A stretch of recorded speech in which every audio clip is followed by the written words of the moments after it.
पति ब्रह्मचारी।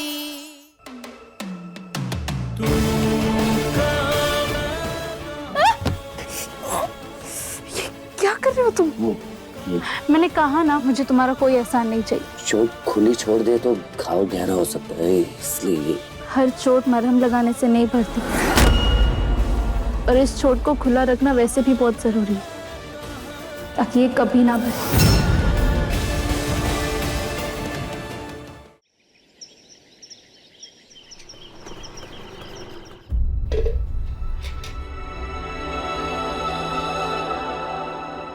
एक मिनट रुको। क्या, किस हैसियत से तू इस घर के काम कर रही है? किस हैसियत से?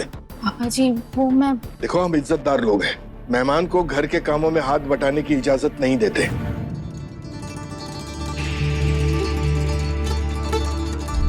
तारीकी एक बच्चे की माँ बन चुकी है, लेकिन अकल अभी तक नहीं आई है। ऐसी हालत में धीमे धीमे चलना चाहिए, लेकिन नहीं, चूहिया के जैसे फुदकती फिरती है। पापा जी।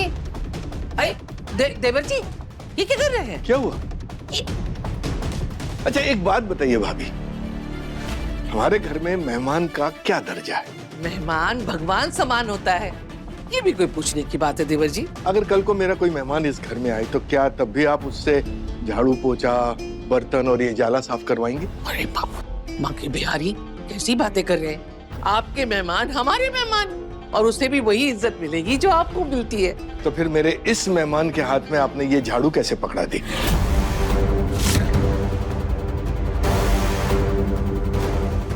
भले ही इस घर की छत और इस घर की दीवारें इतनी बड़ी नहीं है, बस इतना ही कह सकता हूँ कि जब तक तुम यहाँ हो मेरी बेटी बनकर रहो। ईशा आज से इस घर की मेहमान है, तो जो खातिरदारी, जो इज्जत दूसरे मेहमानों को मिलती है वही इज्जत इसे भी मिलेगी। पर चाचा जी, ईशा तो हमारी भाभी है। भाभी नहीं, भाभी मत बोलो, ईशा, सिर्फ ईशा।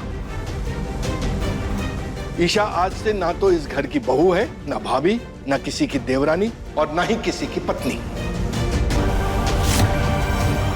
पापा जी मैं इस घर में मेहमान बनकर कैसे रह पाऊंगी? तो क्या रिश्ता निभाएगी बेटा?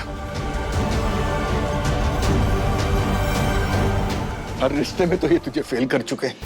या ना तो तुझे किसी ने बहू माना, ना भाभी, ना किसी ने पत्नी समझा, फिर किससे अपनेपन की उम्मीद है तुझे? तो कल भी मेरी बेटी थी, है और हमेशा रहेगी, पर तू अब इस घर की बहू नहीं रही। तो यहां सिर्फ मेरी मेहमान बेटी की हैसियत से है। अदिति दी, चाचा जी का ऐसा रूप तो पहली बार देख रहे। इस वक्त जितनी तकलीफ में ईशा भाभी है ना, उतनी तकलीफ में पापा भी। अब जो मैं कह रहा हूं वो ध्यान से सुन बेटा। इन अंधे बहरे लोगों के बीच में तुझे भी अपनी आंखों पर पट्टी बांध कर ही रहना होगा। खबरदार जो फिर से यहाँ किसी रिश्ते की उम्मीद की है, तो यहाँ मेरी मेहमान बेटी की तरह रहे।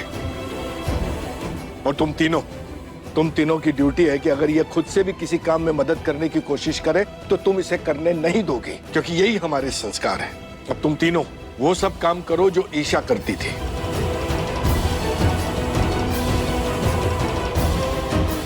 अदिति बेटा, तू नाश्ता बना ईशा के लिए। मेहमान भूखा रहे अच्छा नहीं लगता। ठीक। बोल बेटा, क्या खाएगी? अच्छा रुक।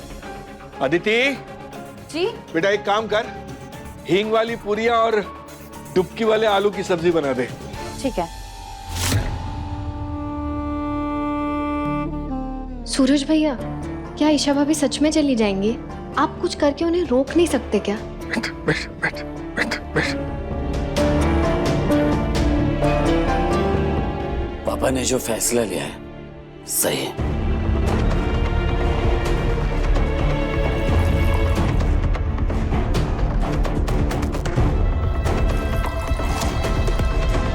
मतलब अब ये सचमुच की महारानी बने मजे से ऑर्डर देगी? और हम सब इसके नौकर बने इसकी मेहमान नवाजी करेंगे। पापा जी, आपने मुझे यहाँ से भेजने का फैसला ज़रूर किया है, पर मैं जानती हूँ इस बात की तकलीफ आपको मुझसे ज़्यादा हो रही है।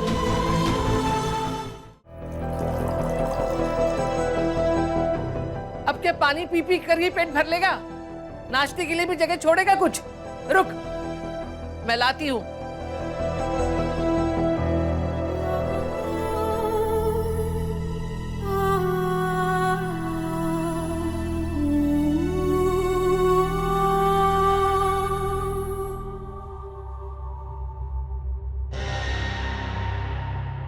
मम्मी जी कब तक ऐसे यहाँ खड़ी रहेंगी? लाइए मैं बना देती हूँ। कुछ बिहारी मैं हारी।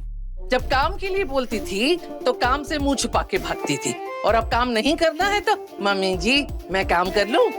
चुप। सबसे पहले अपनी थाली लगाओ और खाना खाओ बैठ के। ऐसी हालत में बच्चे को ज्यादा देर भूखा नहीं रखना चाहिए। आज मम्मी जी खाना बनाएंगी और मोनिका बहू आराम से बैठ के खाएंगी। वाह प्रभु प्यारे, ऐसे दिन हर बहू को दिखाना।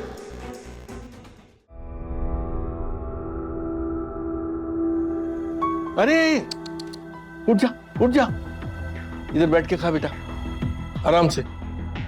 चल चल चल, सोच मत, बैठ जा।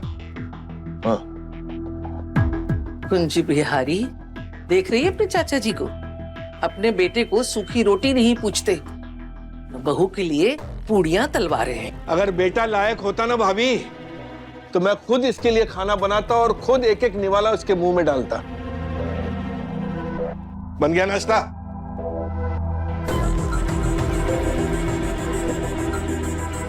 कोई कुछ भी बोले, तू सिर्फ अपना देख। बहुत कर लिया तूने सबके लिए, खा चुपचाप।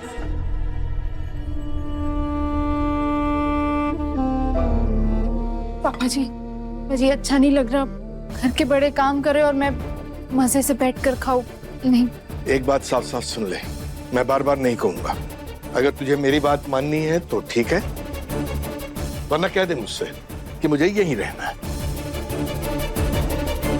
ठीक है, फिर मैं चला जाता हूँ। पापा जी मैं खा रही हूँ। खा,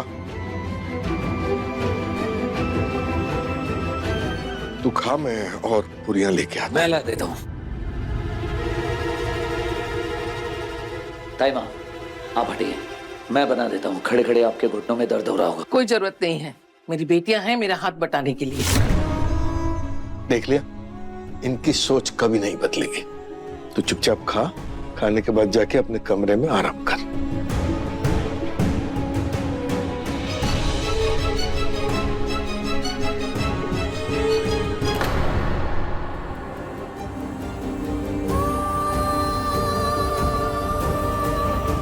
पेट भर गया और मन भी, और कुछ नहीं चाहिए। रुकिए ईशा जी, हमारे घर में मेहमान अपनी थाली खुद नहीं उठाते।